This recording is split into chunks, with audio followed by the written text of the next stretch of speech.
Welcome to Mastering the Art of Success. I'm your host, Debbi DiMaggio. We are here today with Ricardo Sousa. He is coming to us either from Portugal or Spain today. Let's welcome Ricardo. Today from Portugal. Portugal. Okay. We have so much to cover. You're everywhere. Portugal, where you go? Spain, Madrid, Barcelona. You're gonna have to fill in all the blanks. So welcome. Ricardo and I just met. It was just earlier this year at our Corcoran conference in Scottsdale.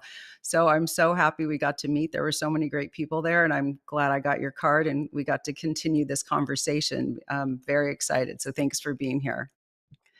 My So, pleasure, Debbie. you're welcome. Ricardo Sousa, born in 1979 in Santarém, is CEO of Century 21 in Portugal and Spain, leading a network of more than 6,000 agents and over 300 offices across both countries. Wow. At the forefront of innovation in real estate, he has been driving growth and transparency in the sector since 2004.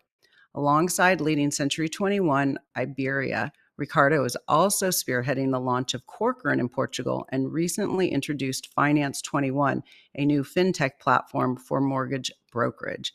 Wow. Okay, that is incredible. How do you manage 6,000 agents and over 300 offices? That is just, I can't even imagine. What's your secret? I'm losing my air, you see. Yes. No, actually, when you do things with passion, it comes easier, and that's true because I started at 25 building the first brokerage and then growing to be a franchisor of the brand Century 21. First in Portugal, moving to Spain, uh, and I was very lucky to have alongside of me good mentors from Australia, always with this international perspective that allows you to have to look at problems and to look at opportunities with a different perspective, not yours but others. So the mentors were fundamental to this growth, and of course the family, because I was not married. Today I'm married, two kids. My oldest one, Santiago, 18 years old, Barbara, 16, my wife, Vera. And that partner, my wife, has been fundamental to make this happen because the amount of time spending outside and traveling and so forth. So that was really, really important. And being a franchisor, it allows you to have those local partners, those local entrepreneurs, amazing agents that being part of the system that we have been growing literally like a family. Because in the beginning we were small, a few, and we were able, and I think that is really important for you to feel good, for us to feel good, and for the growth. We were able to keep that proximity and that culture of family, of being close, of having a strong relationship. And to close this part, I would say something that someone teach me a long time ago, and it's been a mantra for me. If there is a relationship, everything is possible. So we focus a lot on building those relationships. I love that. I mentorship is just the best. It's better than any education you could ever have. So it sounds like you've had a lot of mentors and that really helped your growth. And I love to hear that. Well, let's go back. Let's go on a little visual journey. You were born in Santarém. Tell us where that is. I'm coming from California. The guests are coming from all over the world. So where is Santarém? Tell us about your early childhood and how you ended up getting into real estate and at a young age. Tell us where you were and where you went. Well, the city Santarém is a small city uh, outside of Lisbon, 1 hour drive from Lisbon. It's a rural area. In the early days, our family were actually we were a franchisee from General Motors, so we were selling cars at the Okay. beginning, and in our family. So that was the beginning from General Motors, Peugeot, Opel, and other brands. So my passion that time and my dream as a child was I want to be a Formula One driver. Oh, like wow. uh, like Brad Pitt in his latest screen movie. That was my dream. I pursued that for quite some time. I was a driver until the age of 18, 19, go Wow. karts, cars, everything. Um, but very soon I discovered that my real passion was building companies and being an entrepreneur. So I was building my own drivers company and team, and that was my drive. Then I started falling in love with technology, innovation, and I was building things and working with people in new technologies. And suddenly, brokerage and real estate cross my life. And actually, when the family we sold the car dealers and so forth, we start pushing into real estate as a developer. Um, we build our first brokerage. I built it myself. Then I reached an agreement with, at the time, a company that was called Rheology Ascendant that now owns Corcoran, and we reached an agreement to bring the brand to Portugal and start developing it. So my early days were basically motors, speed, and driving around. And then uh, with with brokerage, what I fell in love with brokerage was the people, the Mhm. interaction with agents, with all the admin, the technology that we were building up.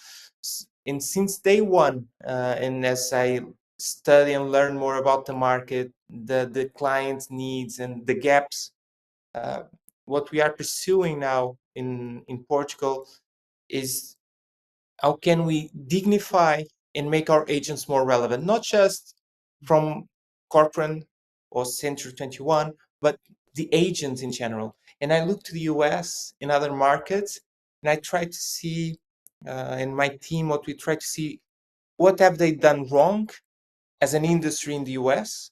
What have they done right? What we need to improve in Portugal? And actually are creating a strong relationship with other brands and other professionals to really elevate the role of the agents here in Portugal? How can we set up the role of the brokerage and the sales agents, the real estate sales agents for the future? How can we continue to be relevant and add more value to our clients? So what sort of things are you doing? Are you talking about cross collaboration, or what are some of the things that you're coming up with to make them more valuable? First and foremost, education. Mhm. Uh, uh, in the US, there's a long history of brokerage, of real estate agents, of education. Portugal, Spain, this is new. So the profession is new. The for you to understand, the average age of an agent in Portugal is below 40. It's close to 30. So it's Wow. a young population of agents that we need to educate. We need to train. We need to curate and select the correct tools and the correct technology for them to be more productive. So education is a big piece. The second one is the stakeholders in the market, the Portuguese authorities, the Spanish authorities, the big real estate developers, the investment funds, family office. So they need to recognize the value of the sales agent, and we need to be respected by these stakeholders. That's why we have a strong work relationship with the Portuguese and the Spanish authorities in terms of how how to build a regulation that makes sense for the consumer of today, because today's consumer have different needs than in the past. So building this regulation with the Portuguese and Spanish authorities, working closely with the main Portuguese banks and Spanish banks. So uh, and above all is how can we use today's technology to evolve as an industry, to evolve what we are doing today with our clients and with our consumers. So we don't, what we did and what we are doing now is not necessarily what we'll be doing with our clients in the future. So that's what the kind of things that we are pursuing. I love it. And I think with a young population too, they're going to already have the skills and knowledge to really maximize their social media and their branding, because that's such a big part of real estate now. When I started, I've been in the business 35 years. So the internet there was no Google, there was no internet, there was no social media. So some of the people didn't, as they got older in real estate, because there's people in their 70s and 80s still practicing real estate. So the technology will be great. Your younger generation will be able to pick up on that much quicker, which will propel your business faster. So correct me if I'm wrong. I've been doing a lot of research. I grew up in California, been here forever, just got my Italian passport on Friday.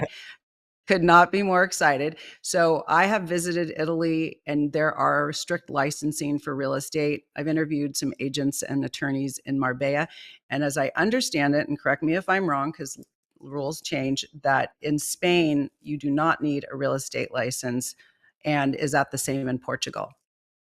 Well, in Spain, that's really an issue that we are addressing as an industry. There's no kind of licensing, there's no education needed. So it's really, I would say, like the Far West. So uh, it's an issue we are addressing. In Catalonia, Barcelona, we were able to implement, no, it's not really a license, but you need to be registered to be able to operate, and you need to have an education to start.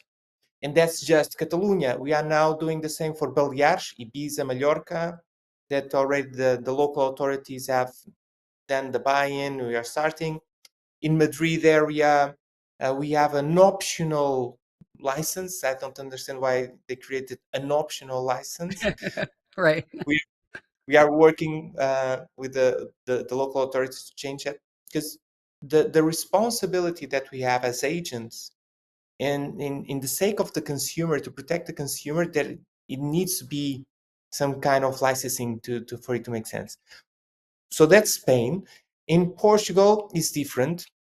The broker, the company owner needs to have a license, and the company needs to have a license, but the agent doesn't need to have the license. So, and we expect an upgrade on this regulation and licensing process. And we expect by 2026, next year, an agent will need a license to be able to operate in Portugal. I better get there quick, because I'd like to start practicing real estate, but obviously I don't have my license there yet. So you were speaking, let's go back to what we were talking about a minute ago. You were speaking about the authorities and in Portugal to work with you as a company and all the agents. So it sounds like when you say authorities, like we have the DRE, the Department of Real Estate, it sounds like maybe you don't have that set up yet. Is that correct? No, we don't have it yet. We have our National Association of Realtors, our NAR, both Oh, in okay. Portugal and Spain. But we are not there yet. It's something that we need to pursue. Of course, international brands like ours, uh, we are responsible, and we take that responsibility really seriously, to train, to be a regulator within our companies and networks. In Portugal, we achieve that. So the market is really uh, professional, standardized, very similar to the US, cooperation. Uh, we don't have an MLS, for instance, in Portugal, Oh, okay. but we do cooperate a lot. So I think technology allows us to cooperate in a way that in the past was not possible. That's why we created the MLS. Right now, we have tools and the systems to have the information we need, and the tools to cooperate seamlessly between ourselves and different brands. Of course, within the brand, it's quite easy. In Spain, we do have MLSs, but it doesn't work. Uh, and it's easy for you to understand, because in Spain, they work mainly with open listings. So no So one has the everyone, so there's no exclusive. One person one home might have four or however many agents. They're just out trying to find a buyer to 20 match with the, agents. And of wow. we are doing our path. We're doing something different, working with exclusive listings, cooperating with whom wants to sell our properties. But that's a process that's undergoing in Spain at this point. We already have a very big group of agents outside of our brands that are following the same path. CRS is really strong in Spain and growing with a partnership with NAR. So they are training a lot of independent agents and brokers on how to get an exclusive, how to work. But it's really different from Portugal in that sense, Spain. Well, you have to change the mindset of the seller, the client, and the buyer, I suppose. So you're trying to educate the agents to go to the sellers to say, give us an exclusive listing. So it's just you're changing a lot of people. So that's hard, but I commend you on that. How many offices do you have throughout Portugal right now? Portugal alone, we are at 220, reaching 220 office and reaching 5,000 agents. Wow, that's amazing. Across Portugal, all our islands, we have two beautiful regions that are in our islands. There is Madeira. Okay. Uh, Search it out. You need to come and visit. It's beautiful. We have the Azores. It's the closest one that we Okay. have to the United States. It's nature at its pure state. It's Wow. come and see. It's like 9 small islands, several small islands. It's very, very, very nice. And Portugal. In Spain, we have close to 80 office now, 1,000 plus agents. Basically, we are starting in Barcelona, Valencia, so the Mediterranean coast, Marbella. It's one of our strongest Mhm. regions, Marbella, the Costa del Sol, as we call it. We have office in Ibiza, the most popular party island. We are now opening also in Mallorca, the other island in I Balearic. really want to go to Mallorca. That looks amazing. My daughter was there last year. It looks stunning. Beautiful. And for luxury properties, it's something spectacular. And do you also handle rentals? I know a lot of people like to just come visit. They may end up buying. That's how we bought a house on vacation before. Mhm. Do you also help with people finding rentals for summer or for short term? Yes, we have a specific office that are specialized in short-term rentals. Everyone does rentals but at the long-term rentals, but short-term Ibiza is quite strong for us. For instance, the short-term rentals, coastal areas, all our offices are doing it because it's a need for that our clients have, especially the investors that buy with us that request that service from our agents in office. Awesome. So a lot of I don't know if it's still happening, but a couple years ago, and maybe it was during COVID. I don't remember when it first started, but I do have a friend who moved to Portugal. How are Americans and Canadians and what other countries are moving, and are they still moving to Portugal? I did hear that the golden visa, I think it was, I saw on Instagram that it stopped.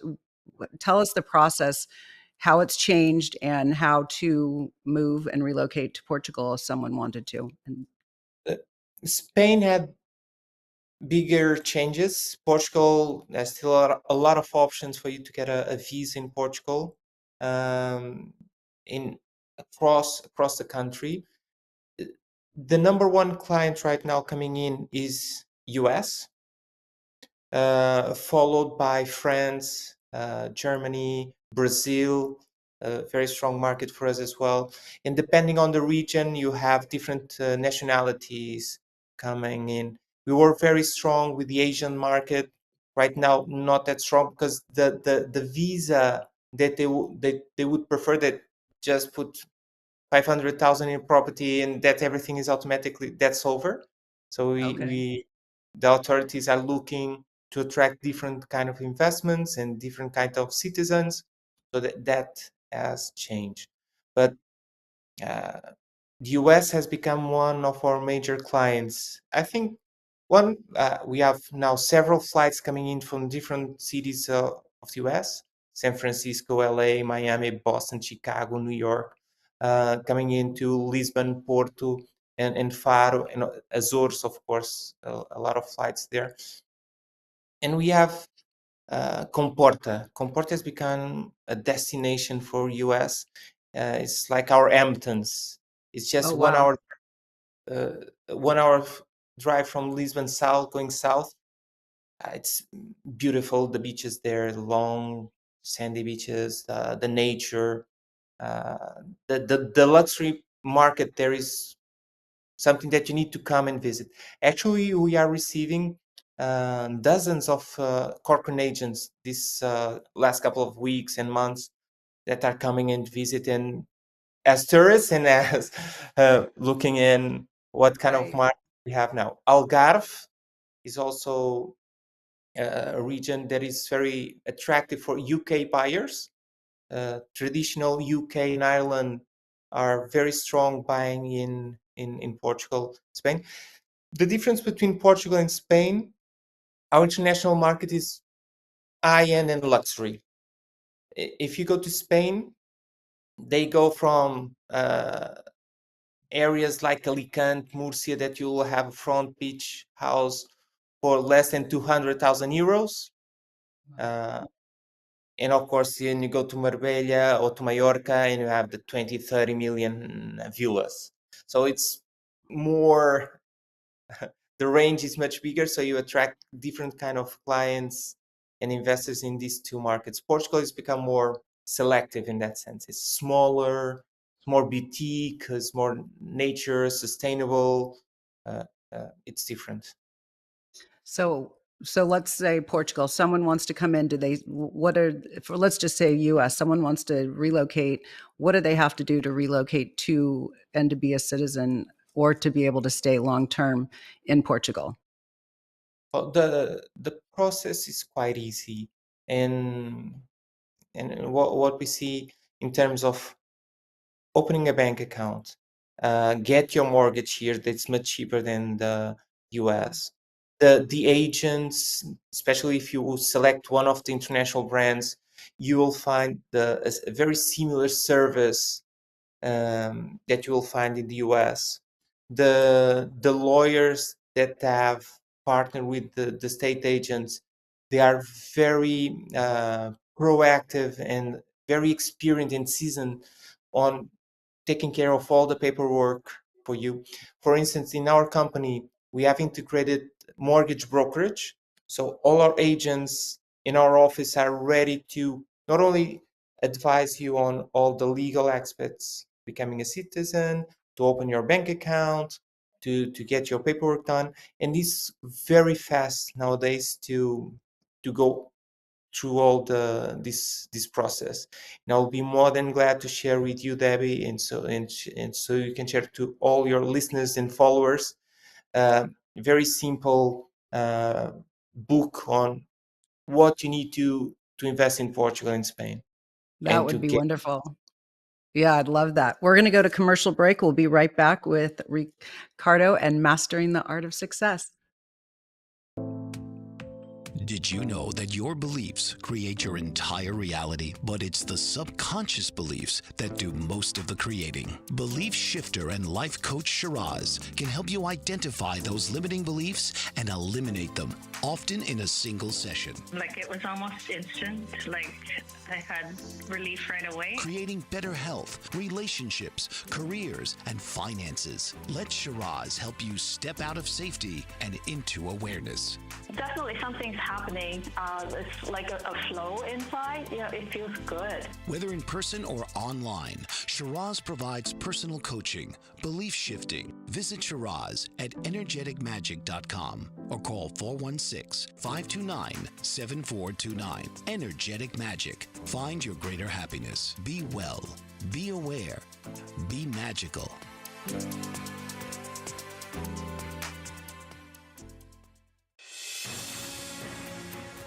Mike Zorek, a three-time California state champion in Greco-Roman wrestling at 114 pounds.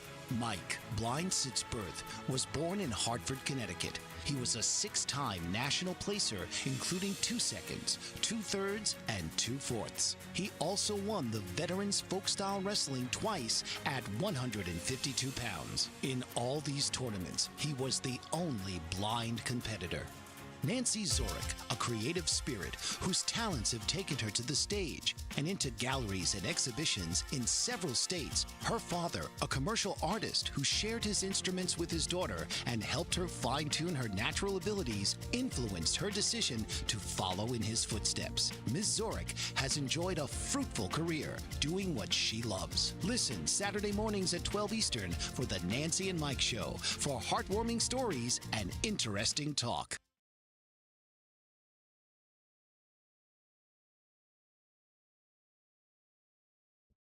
Welcome back to Mastering the Art of Success. I'm your host, Debbi DiMaggio. We are here with Ricardo. He is coming to us from Lisbon, Portugal.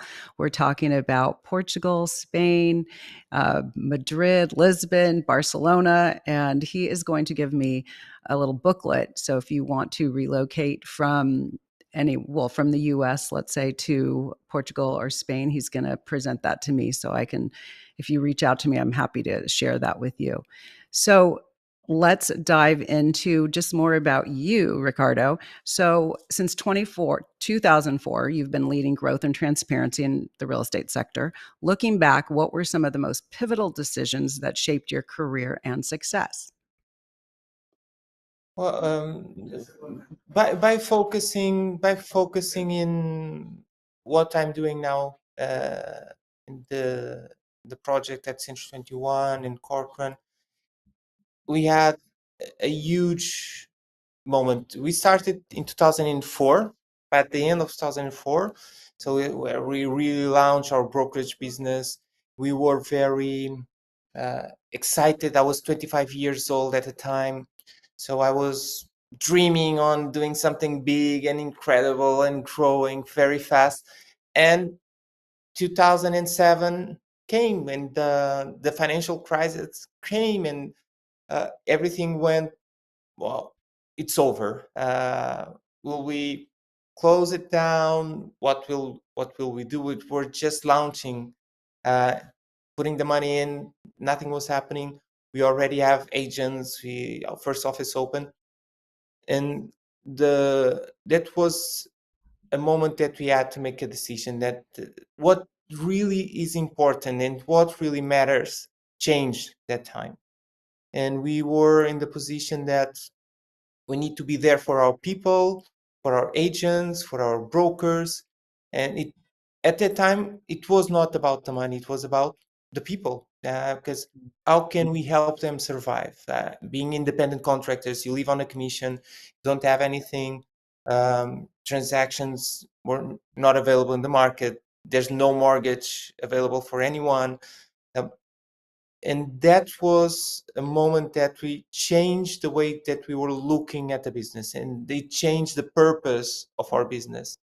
It's not let's go out and do a transaction, and let's go out and it's helping people, being side by side with our clients that were being foreclosed, uh, helping find a solution.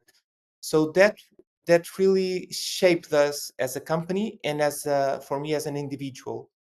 That was a moment that we were forced to see what really matters in life, and it's not the shiny things, not.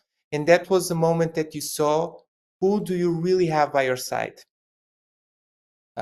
who is your friends, who are the real partners that you have in business, or the ones that would run away as fast as they could. They would run away from you from business. Oh, real estate, I'm going away. That was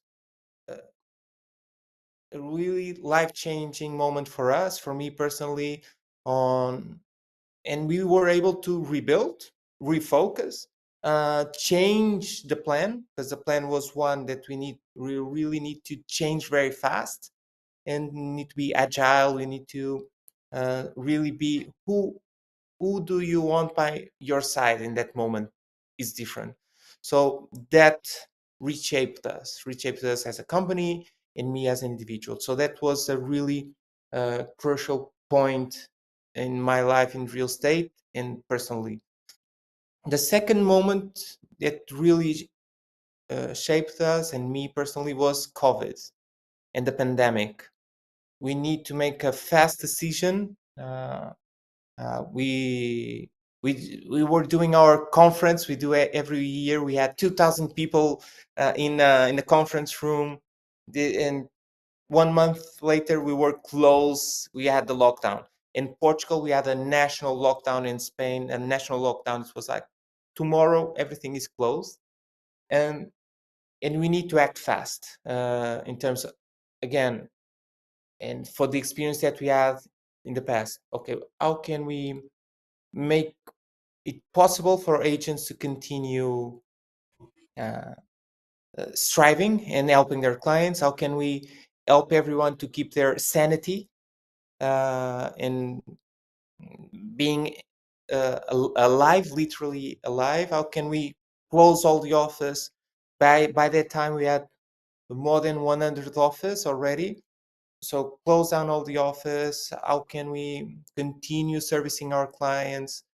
Guarantee that all our people get paid on time, their salaries, their commissions, everything that was going on. How can we keep the momentum going? And this was the moment that we jumped in terms of not only as the perception in the market, but our market share.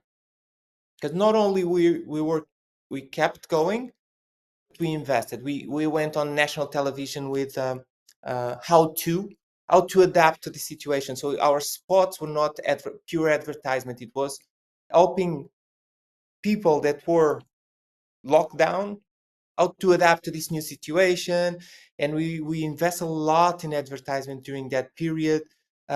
Fortunately, we were always a tech company, so we were investing a lot in technology. So we were doing a lot of webinars, a lot of podcasts by that time.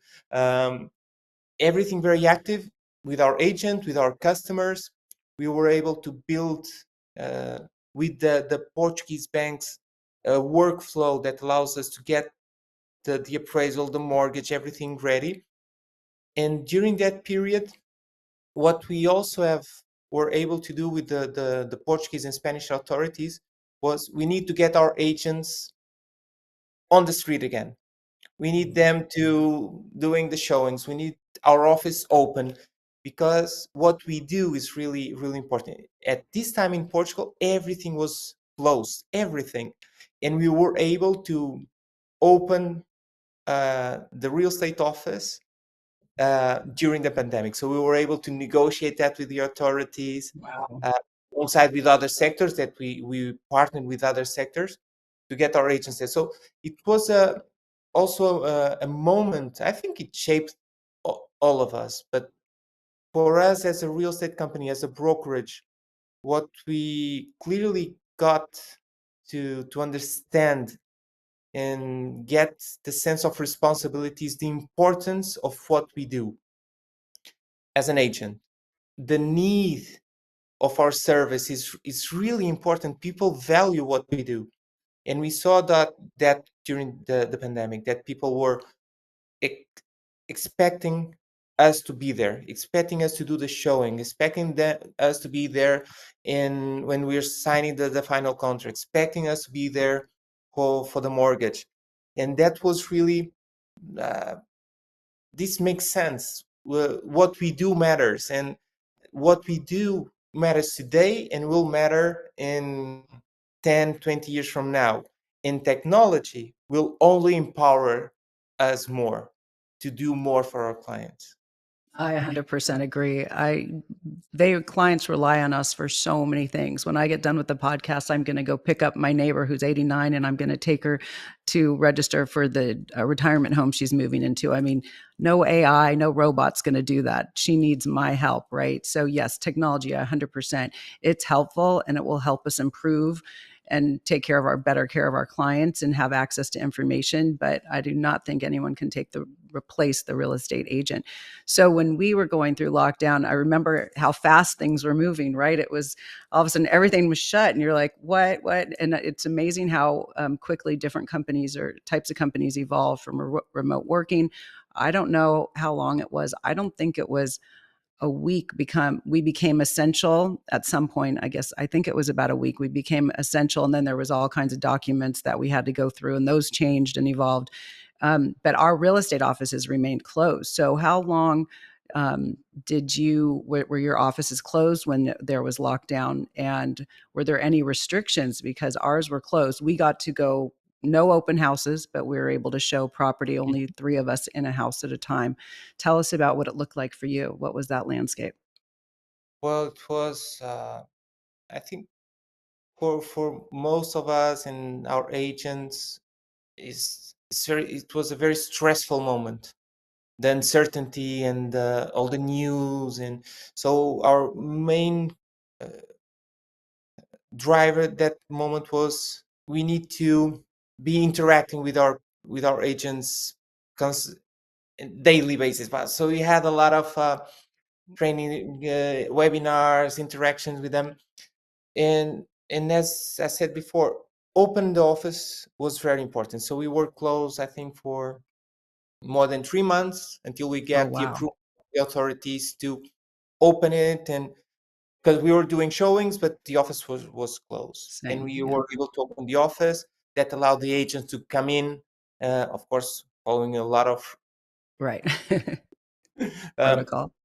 the agents to come in, the clients to come in, to go to the visit. And so, and that was really a process that made us understand the importance of what we do. And it was very stressful. We have agents that died. We had of Mm. families, members that have died, get sick, and being the sense of community between agents, it's amazing. The support that we can give to each other, that sense of belonging to this group, not only within our company, in our brands, but outside of that as well. And that was really important to go through all of that and come out of it stronger as an industry, as a company, as our brands. That was really really important.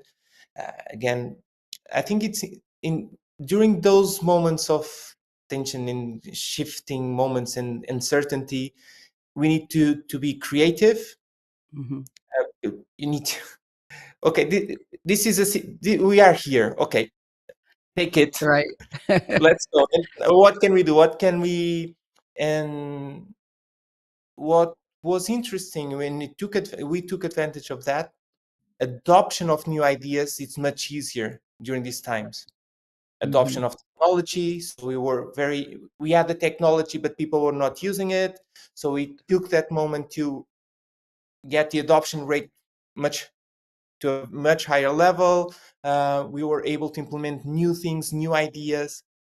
We were able to train more people, so people were eager to, okay, I need information. Give me.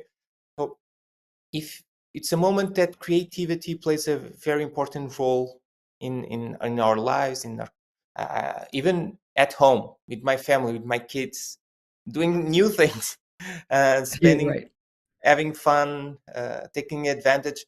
And looking back today, of course, with with respect for all that happened, I can say that I was fortunate enough and lucky enough to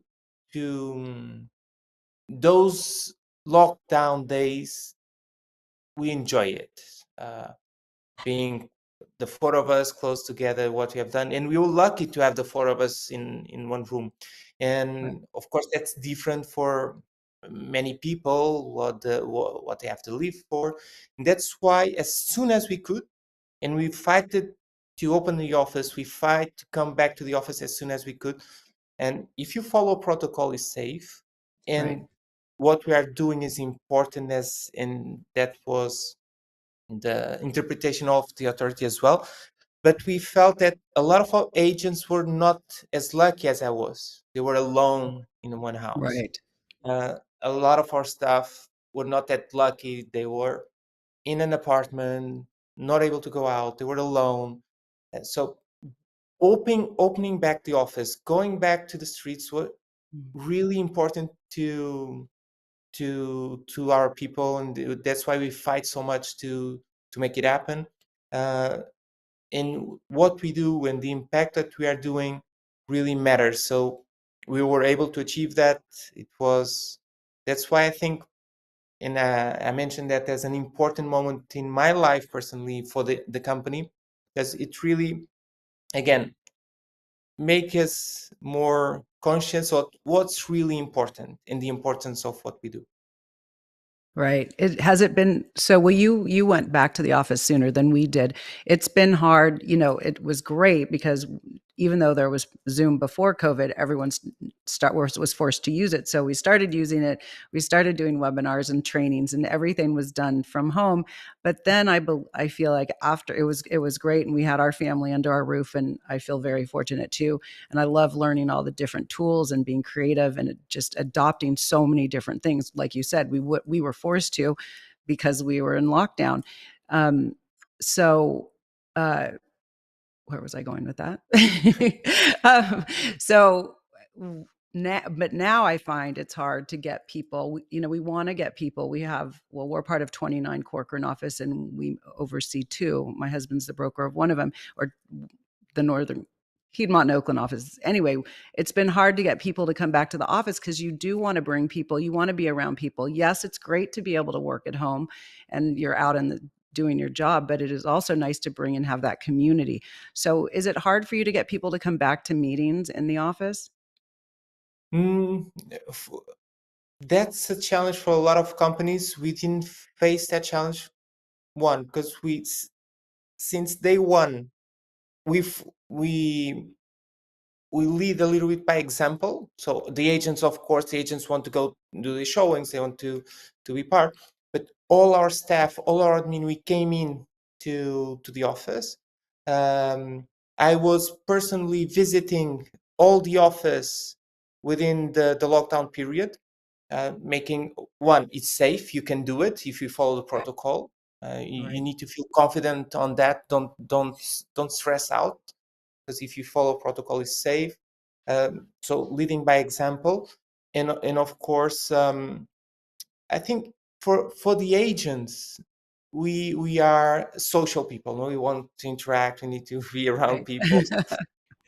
Of course, a lot of things have changed. The time spent in the office, but we didn't found, for us, it's not an issue, because we do have that community, that sense of belonging, and we really work to have that culture of being together, of being close, of not fun, let's do a party, but really to be there for each other, and to support the agents, and to have the admin people in the office. So we created that culture. So for us, it was not difficult to come back and to be in the office, because we do believe in the power of culture. Right. We do believe in the power of authenticity. And for that, you need to be in, you need to interact, shake hands, hug. And we are huggers, as you know, in Italy, Portugal. Yes, absolutely. No, I believe it's definitely great.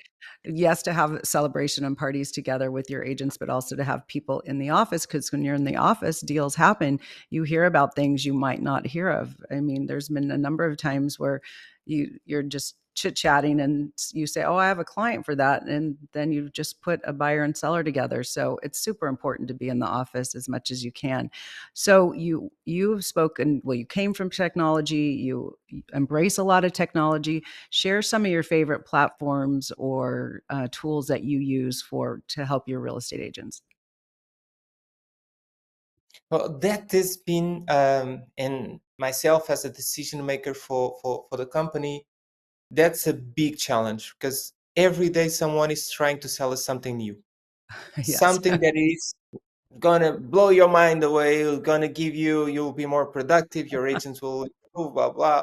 So every day something new is coming up, and for us and for the agents, it's more today. It's really more about which technology to use, which technology really make an impact and create value to my clients and to my daily activities. So what we are really doing uh, as a company is making ourselves an open box that we can easily integrate with different kind of technology, different kind of platforms on how can we can improve. Above all, we don't want our agents to log in, log out in different platforms, and we want to centralize. And today there's a lot of technology. They call it single sign-on, so it's quite easy going into one single point. You have different tools, and each one of us will have different needs. If each one of us will have, I value more this, I value more that. I need more help on this point, on that point. But we are really focusing on not the shiny things, the sexy things, but the things that they don't see, that the back office that allows us to be more productive. Of course, AI is really moving quite fast. I Yes. think we all should be very careful on what we choose, because we are just in the beginning of this revolution, and a lot of things are coming quite fast. So don't commit long term to any technology, because this is really uh, changing fast. And what will happen with blockchain, quantum computing will be, I think, the real revolution is still to come, and how we embrace that will make a lot of difference. So one technology, I will not dare to say one, because tomorrow, Right. but it's something that's really, we do have our own developers, so we do have, we code, we develop our own technology.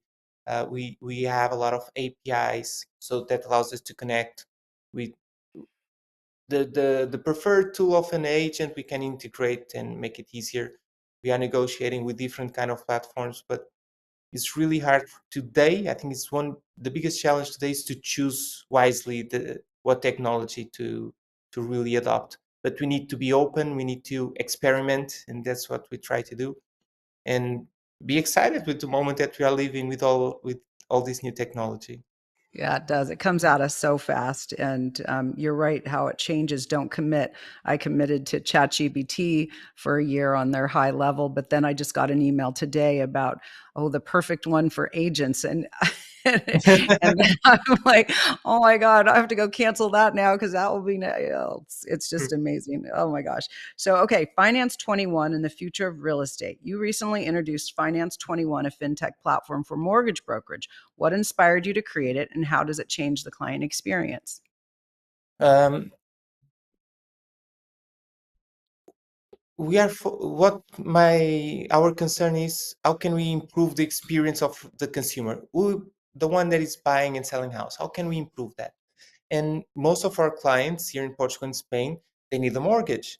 And uh, we what we have done, we have all our brokerage, all our office are certified by the Portuguese Central Bank and by the Spanish Central Bank to be mortgage brokers as well. So we see this as a service to our agents and a service to our clients. In the one-stop shop, you can get your pre-approved, you can be pre-approved, and you can get your mortgage in the process while you select your house. And Finance 21 allows us to incorporate technology in this process. Today, uh, we are connected through an API with all the Portuguese banks. Wow. So going to Santander is the same thing to going to one of our office. So we can get you pre-approved in the moment. We can get all the information, all the documents, contract, and you'll be set to own your own property, either for resident clients or non-resident clients.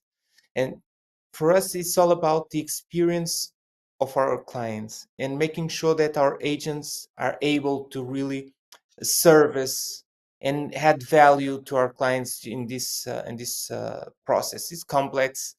In Portugal, it takes time. So everything that allows us to make it faster, safer, and more in a more transparent way, it's easier. So you imagine you come to our office.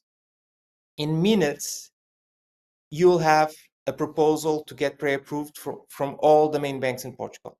So we Wow. can, it's instantaneously. Okay, I want this one. Okay, let's move forward. We are integrated with the Portuguese tax authorities for the Portuguese clients, of course, and we can get instantaneously all the legal documents you need to get pre-approved. So you don't get to do this or that. The same thing with the social security and so forth.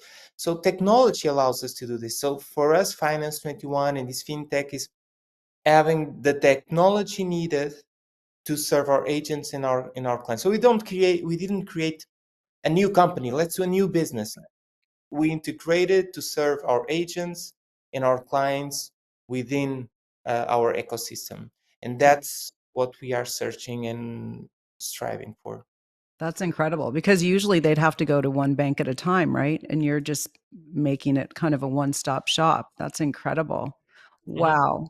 Well, tell our audience how they can get a hold of you and yes, and anything you want to say, share with our group. I'll just say thank you. I'm so grateful to be here. From when we met in Scottsdale to today, I have a friend once told me, don't do business with friends, but make friends in business. And I'm so happy to be able to call you friend and to invite you to come and visit us in Portugal and Spain and spend some time. So I'm so grateful for this opportunity to be here with you and all your followers that can follow me in Instagram, LinkedIn. That will be the main ones. I'm trying new things now, like TikTok, but Instagram and LinkedIn will be the best way to find me and to connect with me. And anything in Portugal or Spain, help to find a good agent to send a referral, or if you want to get some business from Portugal, Spain to the US, we have investors going in to the US, mainly the Newark, Boston area, San Francisco as well, Miami. A lot of clients from, especially in the hospitality investors are going in. So if you have good opportunities, let us know, and we'll send our clients as well. And looking forward to host you here in Portugal and Spain. Wonderful. Well, I, for one, will be visiting soon, and I appreciate all your information. Be sure to send me the how to move to relocate there, and also send the information if you could on the mortgage. If there's a checklist on how to obtain a mortgage, I just love to learn, and I just think it's fascinating. I just want to congratulate you on your success, and I'm so happy you are partnering with Corcoran as well. And it's been a pleasure. Have a wonderful evening there. Thank you, Ricardo. Thank you, Debbie. Bye Yeah. bye. Tune in each week for another episode of Mastering the Art of Success with host Debbi DiMaggio. Thursdays, 2 p.m. Eastern. Real stories, real strategies, real success.